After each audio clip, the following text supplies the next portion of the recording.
Hola, buenos días. En este video vamos a explicar lo relativo a las pérdidas secundarias por fricción, cómo se calculan y cómo están integradas.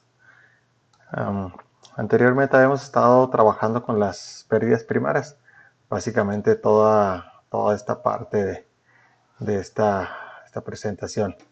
Habíamos revisado lo relativo al número de Reynolds, la clasificación en flujo laminar, flujo turbulento, cómo se calculan los factores de fricción en cada caso. Y bueno, pues ya teniendo el cálculo del factor de fricción, terminamos las HL primarias, que habíamos dicho que estas corresponden a todos los tramos rectos de tubería. Ahora vamos a trabajar con esta otra parte, las pérdidas secundarias por fricción. Y mientras que las pérdidas primarias corresponden a los tramos rectos, las pérdidas secundarias corresponden a todos los válvulas, accesorios, codos, transiciones ya sea de un tanque a una tubería o de una tubería a un tanque. Entonces, pues básicamente tienen una forma de cálculo que tiene dos caminos posibles. La forma de cálculo viene siendo esta. O sea, determinamos una constante y la multiplicamos por la energía de velocidad y eso nos da las pérdidas por fricción secundarias de ese accesorio o conexión. Esta que tenemos aquí pues es exactamente lo mismo, es igual una constante por la energía de velocidad. Sin embargo, hay unos casos, dependiendo de la información que tengamos en nuestras tablas, algunos casos en donde vamos a sacar la K directamente. Ahorita lo vamos a ver en detalle. Entonces, en algunos casos sacamos la K directamente. En otros, la K se obtiene de un cálculo intermedio que tiene dos factores.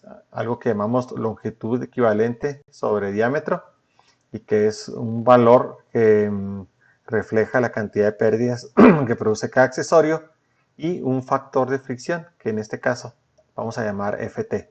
Cuando tenga el subíndice T, estamos hablando del factor de fricción de pérdidas secundarias. Cuando no tiene subíndice, pues es el factor de fricción de pérdidas primarias. Ahora ya entrando un poquito más en detalle, pues en este diagrama estamos viendo lo que sería un sistema en serie tipo 1, que son los únicos que hemos trabajado.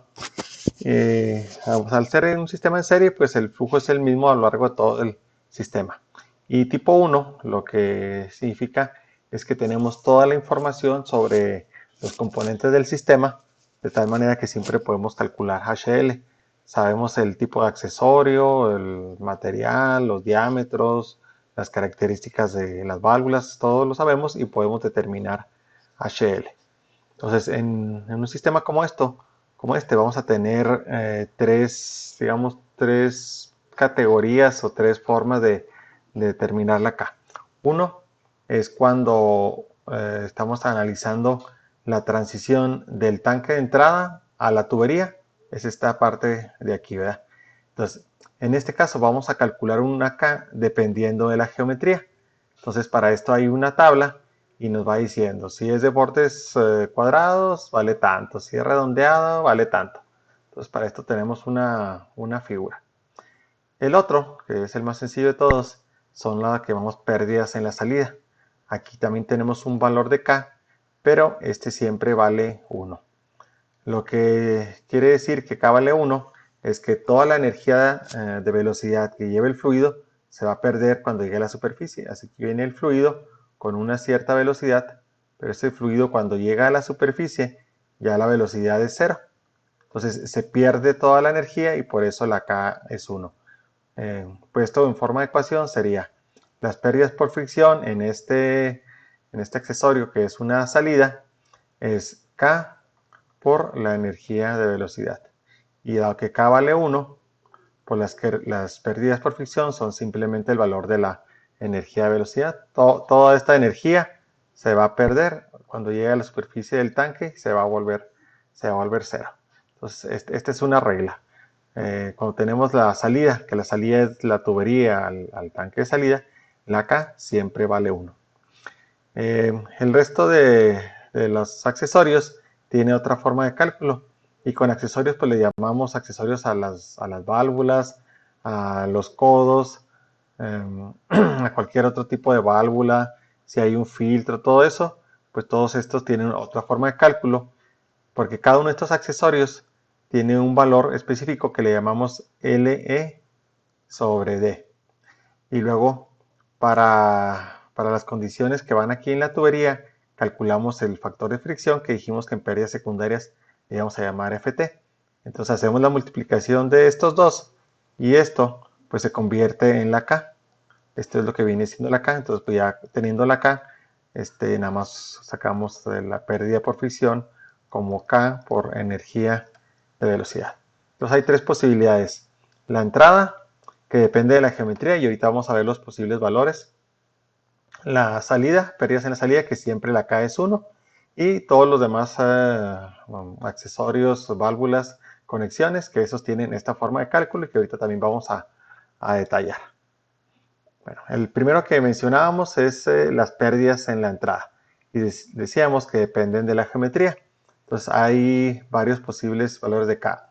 Puede ser 0.78, 0.5, 0.25 y los valores que están en esta tabla.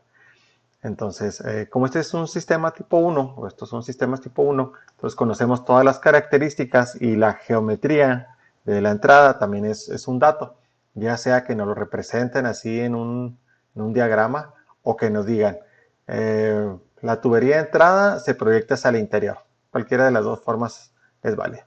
Entonces, cuando tenemos esta condición es cuando se da mayor turbulencia en la entrada y la K es el valor más alto, alcanza 0.78.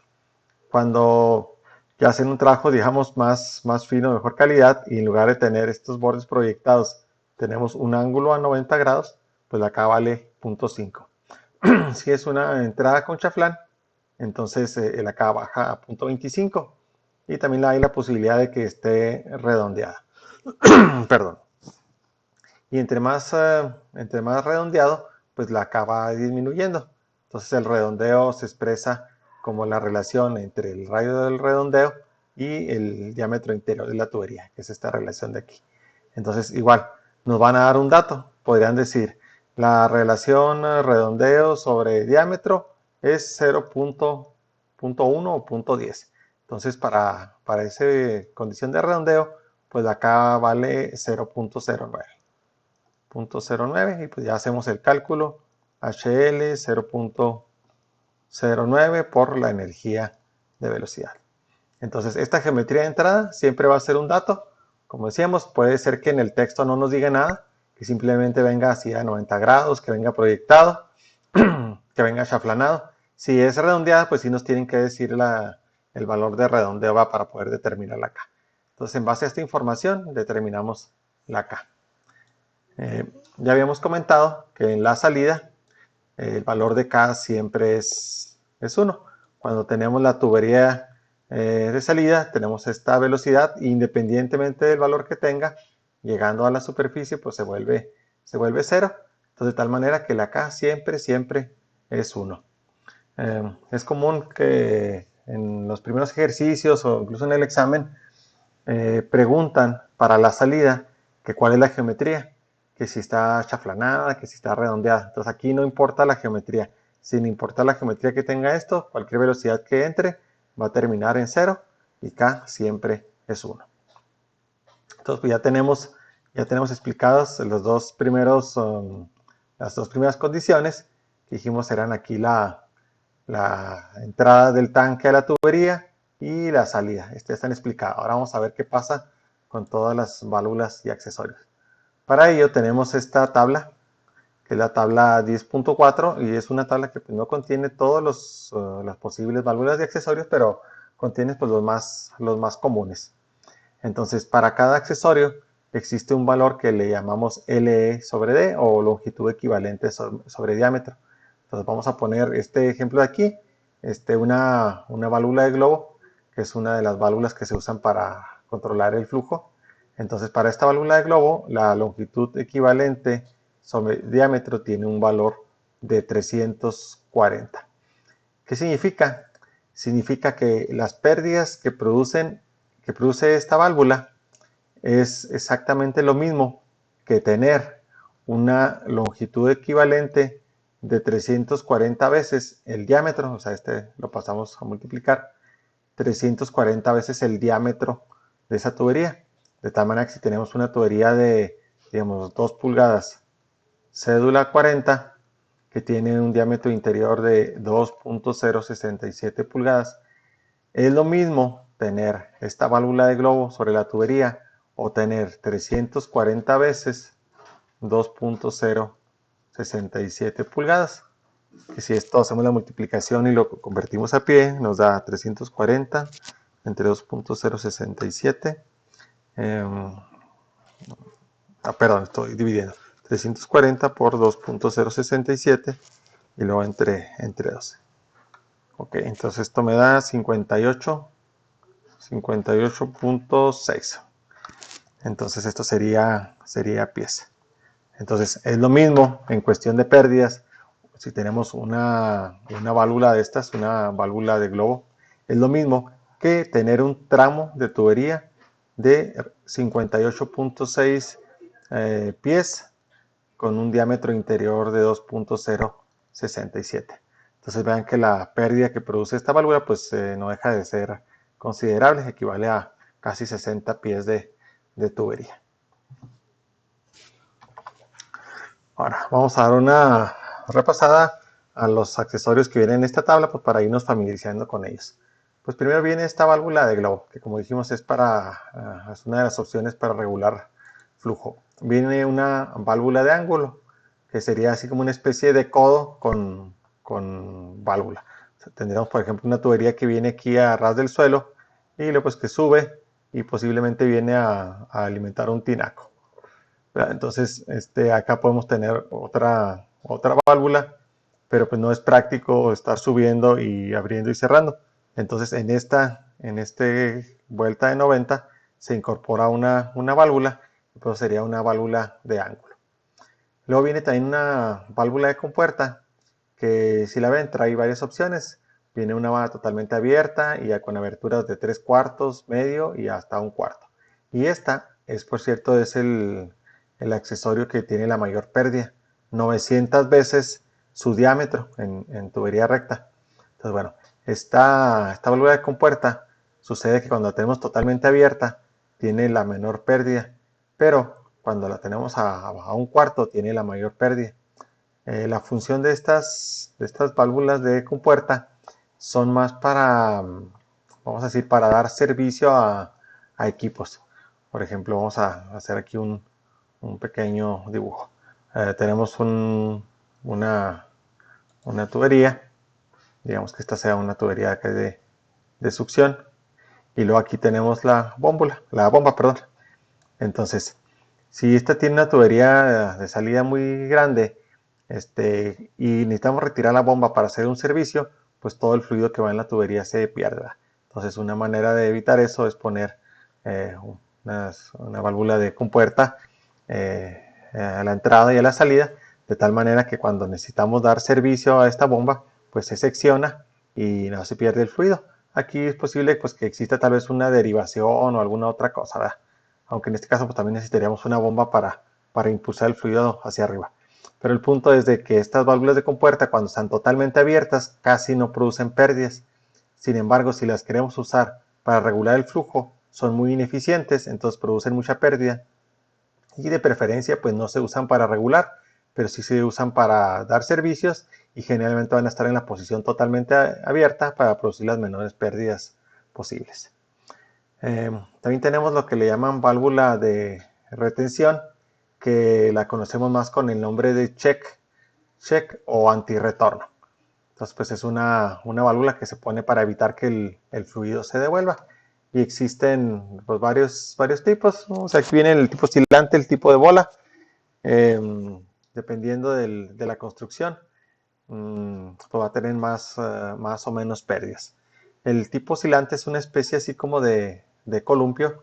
Vamos a tratar de dibujar así el cuerpo de una válvula. Viene algo así, a ver si me sale. Entonces esta está pivoteada aquí en una parte y es justamente una especie de compuerta, pero esa compuerta tiene aquí un asiento, pues esta compuerta no se puede mover hacia acá, solo se puede mover en esta dirección. Entonces cuando el flujo va en esta dirección, se abre, pero cuando el flujo intenta regresarse, pues hace asiento en esta parte y no se puede regresar. Entonces es una de las opciones. La de tipo bola generalmente tiene un resorte y a veces lo que sucede es que ese resorte pues se puede tapar y a veces provoca algunos inconvenientes, sobre todo así en lugares como Chihuahua, donde el agua tiene mucha tierra porque viene de pozo. Entonces es muy común que se tapen las válvulas de retención, que realmente no las damos este nombre. Probablemente sea una traducción española, o sea, española de España. Le decimos comúnmente check o antirretorno. Y luego existen otro tipo de válvulas que estas sí se pueden usar para regular. La válvula de mariposa. Viene esta que le llaman aquí válvula de pie y que nosotros también la conocemos más con el nombre de pichancha. Pichancha. Pichancha es un filtro o un colador a la entrada de la bomba. Filtro o colador. Es muy común el nombre de pichancha. Entonces, pues es básicamente como decimos, un filtro que se pone a la entrada para evitar que entren cuerpos que vayan a dañar pues el cuerpo de la bomba. Digamos que es un canal de riego y que aquí está colocada una bomba y haciendo la succión y aquí está el agua circulando. Entonces pues aquí hay la posibilidad de que en el canal vayan ramas, vayan hojas, vaya basura y todo eso se pueda meter a la bomba y dañarla. Entonces pues se le pone aquí una pichancha, un filtro, un colador para evitar que eso suceda y eso pues también provoca pérdidas, ¿verdad? Y también pues existen de varios tipos, dependiendo del tipo, pues va a ser el valor de longitud equivalente. Recuerden que cuando nos den un problema, un diagrama, el tipo de accesorio tiene que estar descrito. Sigo insistiendo que es un sistema tipo 1 donde debemos conocer toda la información para hacer el cálculo del HL. Existen otros accesorios que ya no necesariamente son válvulas.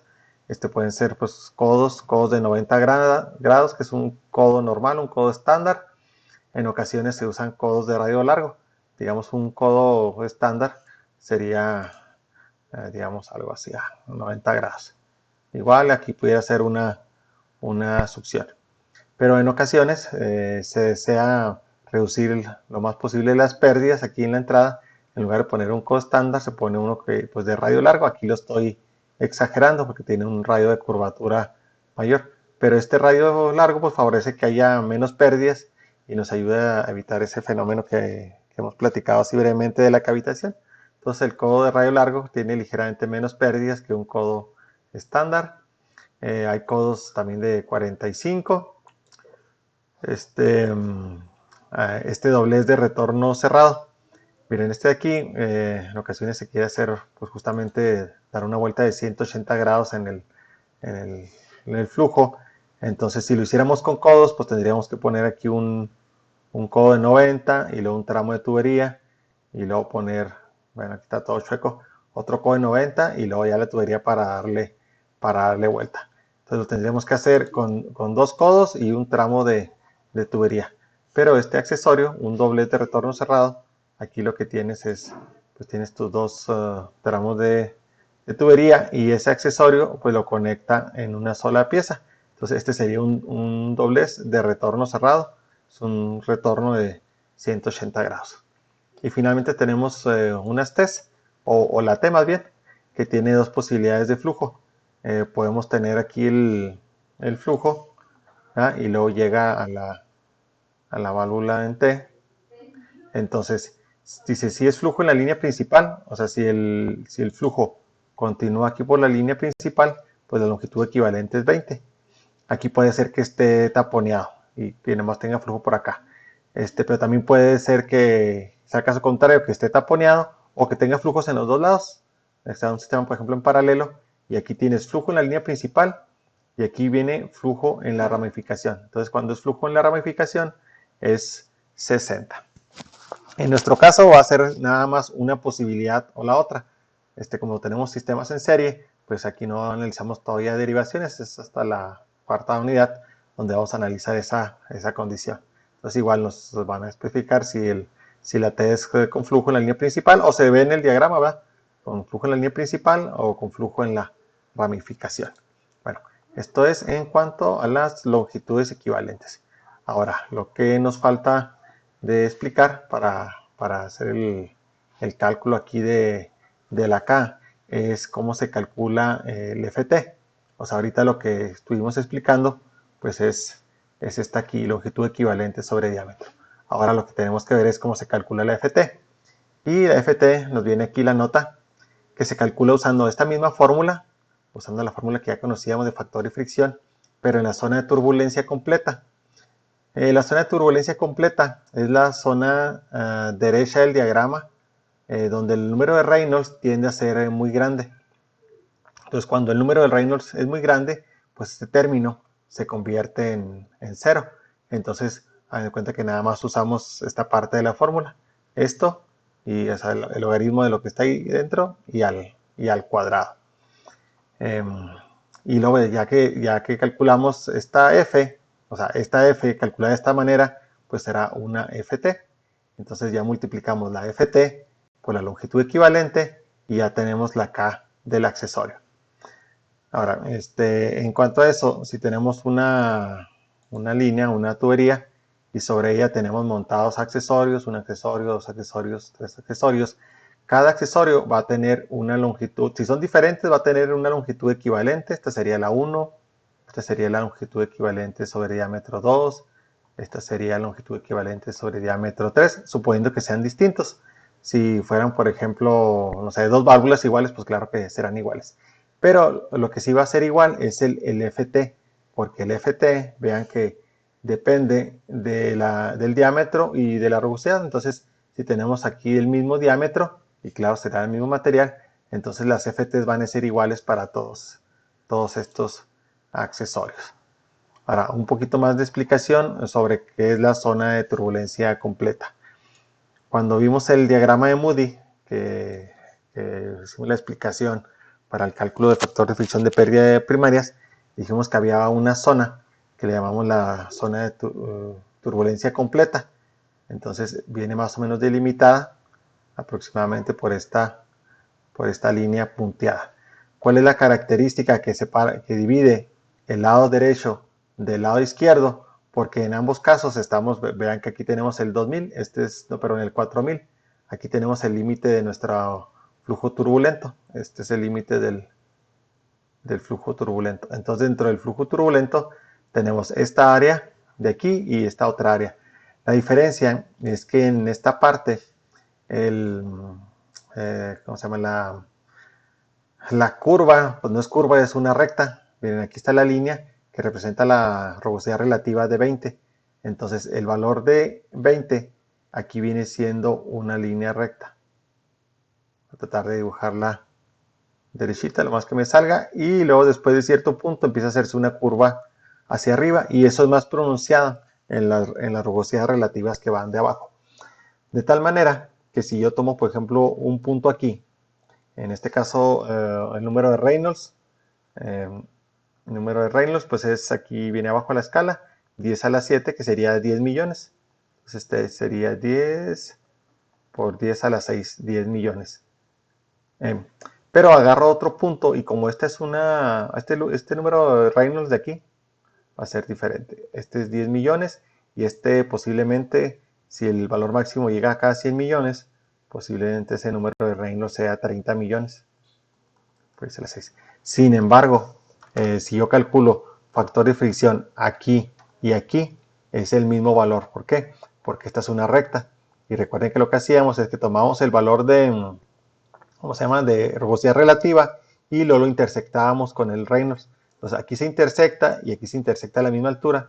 Y ya que se intersectaba, yo me iba derecho y luego leía el factor de fricción acá.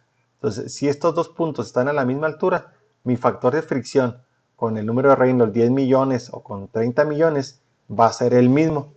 A esto se le llama turbulencia completa. Por eso decimos que el número de Reynolds es un valor muy grande y en nuestra ecuación se cancela. Aquí dijimos el valor del número de Reynolds es tan grande de tal manera que este término se hace cero. Entonces, esta zona de turbulencia completa pues va variando dependiendo de la rugosidad relativa, porque cuando la rugosidad relativa es pequeña, esta línea recta está muy prolongada, pero en estos valores es muy pequeño. Entonces, cuando hace uno el cálculo a mano, lo que hace es que le pone al número de Reynolds un valor muy grande. Para no batallar le podemos poner 100 millones y de esa manera siempre nos va a dar lo mismo. Vamos a agarrar un ejemplo. Vamos a agarrar un factor de fricción. Voy a hacer el cálculo como si fueran pérdidas primarias y van a ver que no hay diferencia en la zona de turbulencia completa. Voy a usar una rugosidad relativa de, vamos a ponerle, que estará bueno, 500, y aquí voy a usar un número de Reynolds de 80 millones. Y luego acá hago un cálculo de factor de fricción con la misma rugosidad relativa, 500, pero el número de Reynolds aquí va a ser, ¿qué le ponemos? 50 millones. 50 millones. Entonces, bueno, voy a hacer la pausa un momento, pero ustedes pueden hacer ahí en su calculadora esta operación y luego aquí revisamos los resultados. Y bien, miren, aquí está el cálculo del factor de fricción. Entonces vean que la diferencia, si usé 80 millones o 50 millones, es muy pequeña.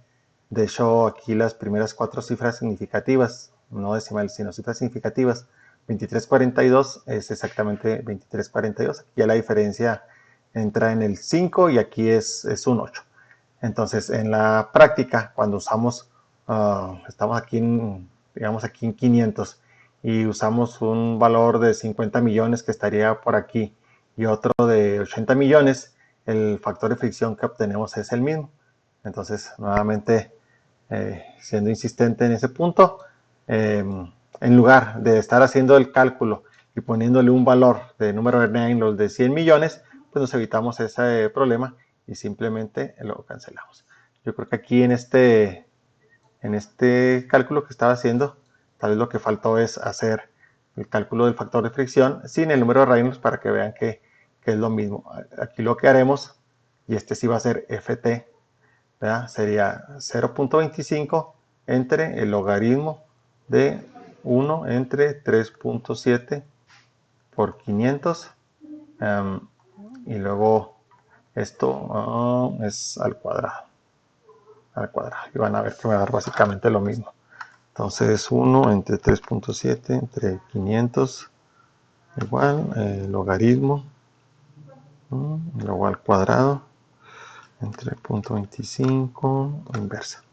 Y aquí me da 0.023 42 04 95. Entonces es mucho más práctico simplemente cancelar el término de número de Reynolds y hacer nuestro cálculo del FT. Entonces esta es la forma en la que se calcula el FT, que dijimos que era el factor de fricción de pérdidas secundarias. Entonces, cuando tengamos un sistema de tubería en serie, vamos a hacer digamos, una pequeña tabla. Imaginemos que tenemos aquí una tubería y que tenemos aquí una válvula check de bola, y luego aquí tenemos una válvula de globo, y luego acá tenemos una válvula de mariposa. Entonces lo que hacemos para calcular el HL de pues sacamos su longitud equivalente sobre diámetro. En el caso de la válvula de check de bola es 150 por el factor de fricción que saquemos. Y este factor de fricción, como dijimos, depende del diámetro, que aquí es constante, y de la rugosidad del material, que es constante, pues va a ser el mismo. Y luego para la válvula de globo, pues serían HL 340 por el FT. Suponiendo que fuera esta tubería que estábamos haciendo, que era 0.02342, pues el FT siempre es 0.02342. Y aquí el HL pues sería para una de mariposa. Vamos a suponer que ande en el rango de 2 a 8 pulgadas, que va a ser el caso más común, porque estas tuberías ya cuando es más grande cambia un poquito el FT, pero generalmente no usamos valores tan altos de tubería. Entonces este sería 45 por LFT. Y entonces pues nomás los sumamos y le sumamos las HL primarias y pues ya tenemos las HL totales. Pues bien, básicamente creo que con esto terminamos. A ver si es la última, el último slide. Entonces, bueno, pues con esta parte terminamos esta explicación. En el siguiente video pues desarrollamos algunos problemas para aplicar todo esto que estamos comentando. Muchas gracias por su atención. Hasta luego.